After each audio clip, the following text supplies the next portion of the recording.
Gini. Kalian! Gampong tanyok anak pahle yang waktu menjak di thang yang bunga. Ampun, saya bolong. Si ketunak tunggu ka. Semua dipukuli. Abang! Mana yang lu nganali bang? Bini jajuli abang lu.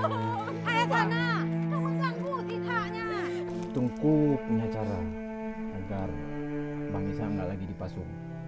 Tungku akan ngomong sama Pak Rusi agar Bang Ishak bisa lepas. Gila itu bukan aneh Hasanah. Dia ini bahaya. Kalau Ishak bisa mengamuk, siapa yang menjamin Zulfan enggak? Diam kalian. Kenapa kalian punya niat jahat terhadapku? Diam kalian. Tapi lebih gila lagi orang yang buat stigma itu, Bu Bella. Seperti si Ishak. Dia nggak pernah membunuh. Coba lihat, banyak tuh pembunuh di luar sana yang nggak dipasung. Yang lebih waras ya kan kita yang di sini. Yang lain kan orang gila semua. Tapi nyata ji mandum harta ke habis kacau. Pengajak kena? Karena cok nyawang ke ji.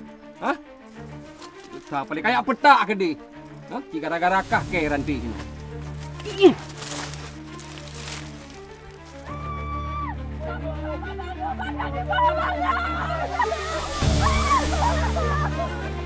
Fikri, Razak, stop, berhenti semua. Ishak sudah mengancam warga dan meresahkan. Ishak harus kembali dipasung. Kami pikir kau orang terpelajar, punya niat baik. Ternyata niatmu itu menyesatkan.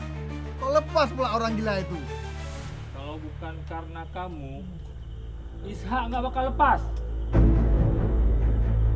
Pokok ji malamnya, awaknya begah apa? Tanya lawan.